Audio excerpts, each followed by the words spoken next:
হুগলি জেলার ছোট্ট গ্রাম দেবানন্দপুরে, সেইখানেতে শরৎচন্দ্র জন্মগ্রহণ করে।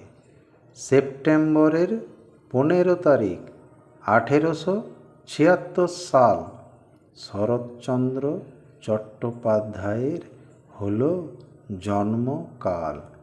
মতিলাল চট্টোপাধ্যায় ছিলেন তার পিতা। ভুবনমোহিনী দেবী ছিলেন স্নেহময়ী মাতা।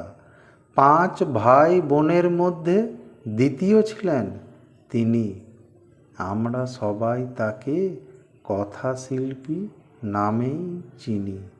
দারিদ্র্যের সঙ্গে সংগ্রাম করেন সেই ছোট্ট থেকে। বিশ্বখ্যাত হন তিনি উপন্যাস লিখে।